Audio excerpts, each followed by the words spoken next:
कामयाबी का इंतज़ार करने से बेहतर है कि उसके लिए कोशिश की जाए।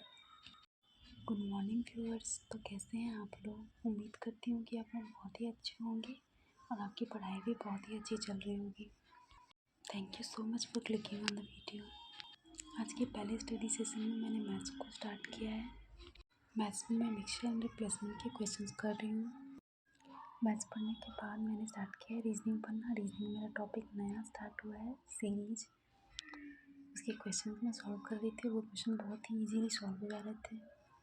और रीजनिंग में सीरीज के क्वेश्चन सॉल्व करने के बाद मैंने पढ़ा इंग्लिश। और इंग्लिश में मैंने कुछ रूल्स पढ़े, जिसमें मैंने पढ़ा अनसियोरिटी जो होता है उसके लिए इफ़ का यूज़ नहीं करते हैं, वेदर का यूज़ करते हैं। जैसे I don't know if he will help me, weather he will help me होना चाहिए। I am not sure if he will come today, इसमें रिप्लेस कर देंगे इफ़ को वेदर से।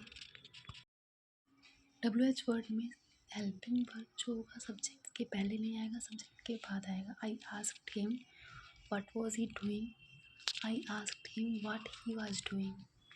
वाज ही नहीं होगा, ही वाज होगा। अनटिल का यूज़ टाइम के लिए किया जाता है और अनलेस का यूज़ कंडीशन के लिए किया जाता है। और उन दोनों वर्ड के साथ नो का यूज़ नहीं किया जाता है। इंग्लिश कंप्लीट करने के बाद मैं चले गई किचन में। किचन का काम मैंने पहले कंप्लीट किया। अभी मैं लंच की प्रिपरेशन कर रही हूँ और लंच कंप्लीट करने के बाद मैं फिर से स्टडी स्टार्ट करूँगी। और ये है हमारा आज का लंच। लंच कर लेने के बाद मैंने स्टार्ट किया केमिस्ट्री पढ़ना। कोई भी चीज़ जो स्पेस ऑक्यूपाई करती है, जिसके पास मास होता है, उसको कहते हैं मैटर। मास एंड वेट में डिफरेंस। मास एक स्केलर क्वांटिटी और वेट एक वेक्टर क्वांटिटी है। मास को m से डिनोट करते हैं और वेट को w से डिनोट करते हैं। w equal to mg। Mass का यूनिट kg होता है और वेट का यूनिट न्यूटन होता है। मास चेंज नहीं होती है, लेकिन वेट चेंज होती है with change in value of g। North pole पे g मैक्सिमम होती है। g का वैल्यू होता है 9.8 मीटर पर सेकेंड स्क्वायर। g का मान पोल पे मैक्सिमम होता है और इक्वेटर पे मिनिमम होता है। Study of universe is called cosmology. Matter का classification basis on physical state and chemical composition. Physical state में solid, liquid, gas and chemical composition में हो जाएगा plasma and Bose-Einstein condensate.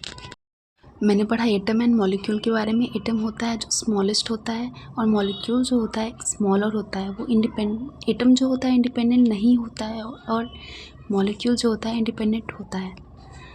Atom participate करता है किसी केमिकल रिएक्शन में, जबकि मॉलिक्यूल किसी केमिकल रिएक्शन में पार्टिसिपेट नहीं करता है।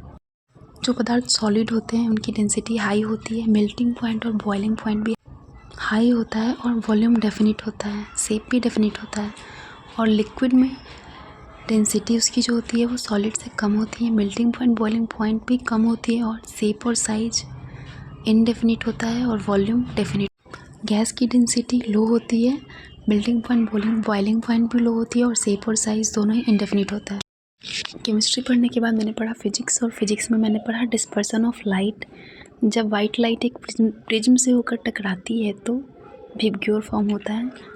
Violet, indigo, blue, green, yellow, orange and red इन कलर्स में बढ़ जाता है, जिसमें वॉयलेट जो कलर होता है उसका वेवलेंथ मिनिमम होता है, उसकी फ्रीक्वेंसी मैक्सिमम होती है और रिफ्लेक्टिव इंडेक्स भी मैक्सिमम होता है।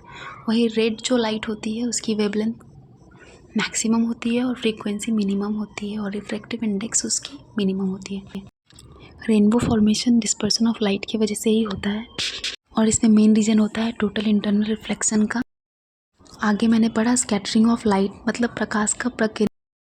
एटमॉस्फेरिक पार्टिकल के कारण लाइट का फैल जाना ही स्कैटरिंग कहलाता है और स्कैटरिंग के कारण ही आसमान का रंग नीला दिखाई देता है। डेंजर जो लिखा रहता है साइन, उसमें रेड कलर का यूज़ किया जाता है। सिग्नल में रेड कलर का यूज़ किया जाता है। समुद्र नीला रंग का होता है। इसके बाद मैंने की टाइपिंग। वीडियो अच्छी लगी हो तो लाइक करें, शेयर करें, सब्सक्राइब करें।